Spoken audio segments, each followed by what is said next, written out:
Hello. हाँ बोलिए। Deepti, Sameer from Vangani side.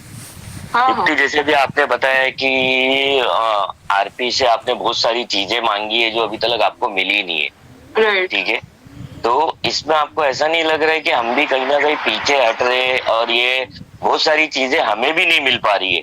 जैसे कि अभी टीए रिपोर्ट फाइनल नहीं आया है, स्ट्रक्चर स्टेटरी रिपोर्ट फाइनल नहीं आया है, और अगर वैल्यूएशन रिपोर्ट फाइनल नहीं आया है तो 1 ईयर में हमारे पास कुछ रिपोर्ट ही नहीं है। हाँ वही एग्जैक्टली एक्चुअली नहीं, वैल्यूएशन अभी अगर रिपोर्ट नहीं नहीं, कल आ बात सही जाना है चाहिए आपकी। था, दीप्ति बट दीप्ति, वो वन शेयर नहीं मिनट। कर रहे हैं। नहीं नहीं नहीं, अभी आपने कहा ना कि फाइनल रिपोर्ट आने के बाद वीडीआर में एक्सेस होगा वो, हम्म। है ना? तो यानी इसका मतलब वो फाइनल नहीं आया अभी तक। इट्स में इन द ड्राफ्ट, वो ड्राफ्ट में होगा। अभी वो फाइनल रिपोर्ट पेंडिंग रहेगा, इसके लिए वो वीडीआर में एक्सेस नहीं है, यानी अपलोड नहीं हो पा रहा है। तो हर चीज जो है हमारे पास सिर्फ ड्राफ्ट में ही अवेलेबल है। अगर अभी इंटरम फाइनेंस का मैं देखूंगा, ये तीन चीज हो गई। जैसे देखो, अभी हमारे पास अगर वीडीआर में आप देखोगे तो फाइनल रिपोर्ट तो मेरे को कुछ दिख रही नहीं है दीप्ति, पहली चीज तो ये। दूसरी चीज अगर देखेंगे, इंटरम फाइनेंस की अगर बात हो रही है इसमें, जिसमें उसमें लिखा है कि जो कमेटी ने अभी आरपी से बात की है कि रेट ऑफ इंटरेस्ट पे बात होगी, यानी क्या रेट ऑफ इंटरेस्ट है उसका हम पे पहले बता दिया जाए, अगर मैं रॉन्ग नहीं हूं तो। अगर हम्म। उसमें लिखा हुआ ये है ना, तो मेरा ये मानना है, लास्ट टाइम जब 9 COC मीटिंग में आपने ये ऑब्जेक्शन उठाया था कि विशाल नाहर और राहुल नाहर से जो पेमेंट आना बाकी है, और जो 282 करोड़ का जो ये पेंडिंग अमाउंट है जो फ्रॉडलेंट एक्टिविटी में गया हुआ है, तो इसमें से हम एक भी 1 करोड़ भी उनसे रिसीवेबल नहीं कर पा रहे। उसमें एक लाइन लिखी हुई है कि आरपी ट्राई कर रहे हैं ये पेमेंट निकालने के लिए।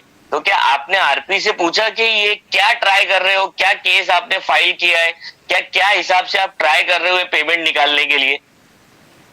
अरे वो वही बोल रहे कि फाइनल रिपोर्ट आ जी। नहीं रहा है कि क्योंकि आरसिल ने कुछ ऑब्जर्वेशंस दिए थे कि ओके। ये पॉइंट पे और फॉरेंसिक कराओ आप। मतलब जब फॉरेंसिक ऑडिट रिपोर्ट का प्रेजेंटेशन हुआ था, देयर वर सर्टेन ऑब्जर्वेशंस कि आपको हाँ, ये मेरे को याद है। में जाना है। ठीक है, तो ओके। अब वो उसका फॉरेंसिक जब तक क्लोज नहीं होता ना, तब तक 4366 की एप्लीकेशन फाइल नहीं होगी। ओके। 4366 की एप्लीकेशन, एक मिनट एक मिनट। 4366 सेक्शन हाँ 43 ये होता है कि प्रेफरेंशियल ट्रांजेक्शन, यानी पहले आपको एक मैकेनिज्म होता है कि जिसका पैसा पहले आया उसको पहले पैसा वापस देना है, और उसको देने की जगह आपने आपके किसी पार्टी को या किसी और इंसान को प्रेफरेंस दे दिया है पिछले 2 साल के अंदर, तो उसके अगेंस्ट 43 फाइल होता है, वहां से पैसा रिवर्स कंपनी में मंगाया जाता है। 66 यानी कि फ्रॉड्यूलेंट ट्रांजेक्शन, यानी कंपनी ने कोई फ्रॉड्यूलेंट वे में साइफनिंग किया है या पैसा कम देना था, ज्यादा देना था, मतलब वो फ्रॉड कंडक्ट हुआ है। तो ये दोनों एप्लीकेशन फाइनल तब होती है फाइल जब आपके पास फाइनल फॉरेंसिक ऑडिट रिपोर्ट होती है। मैंने उनसे forensic audit report, valuation report दोनों ही मांगा है अभी। वो बोल रहे कि आ जाएगा और क्लैरिटी नहीं दे रहे।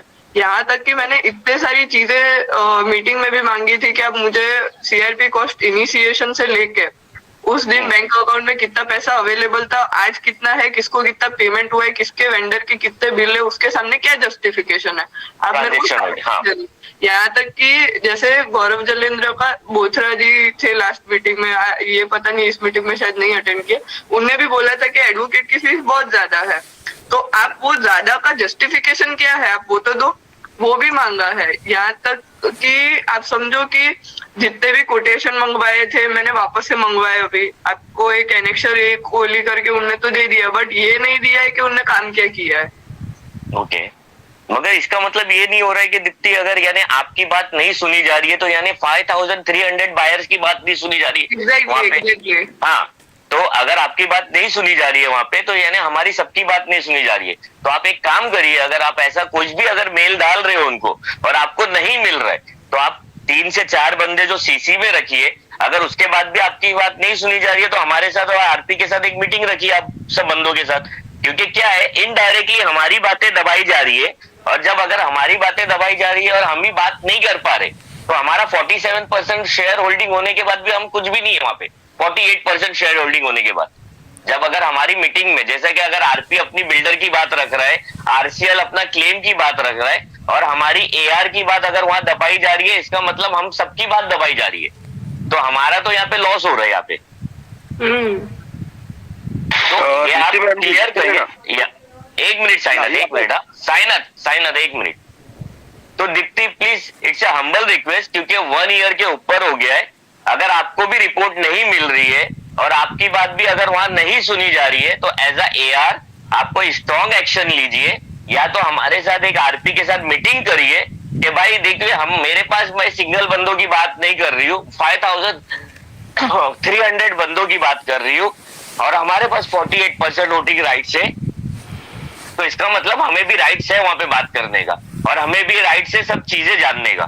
अगर हमने किसी को कोटेशन दिया है, जैसे बागची एंड गुप्ता को हमने कोटेशन दिया है, तो 2 अलग अलग कोटेशन दिया था हमने, फॉरेंसिक ऑडिट और टीए ऑडिट का, मगर अभी उसमें मैं जब देख रहा हूँ तो टीए कम फॉरेंसिक हो चुका है। वो जो वर्ड यूज किया है टीए कम फॉरेंसिक, यानी एक ही ऑडिट में आपने सब कंक्लूड कर दिया, वो भी ड्राफ्ट में अवेलेबल है, जो हमें नवंबर या दिसंबर एंडिंग में मिलना चाहिए था, वो अभी तक नहीं मिल पाया है।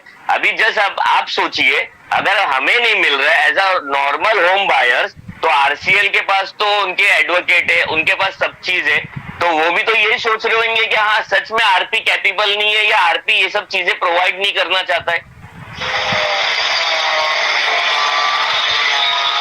तो प्लीज दीप्ति, आप अपने आप से, अपने एंड से एक स्ट्रॉन्ग चीजें रखिए, क्योंकि देखिए आप बात करोगे, इसका मतलब हो 5000 होम बायर्स बात कर रहे हैं, क्योंकि एज अ एआर आप 5000 होम बायर्स को रिप्रेजेंट कर रहे हो।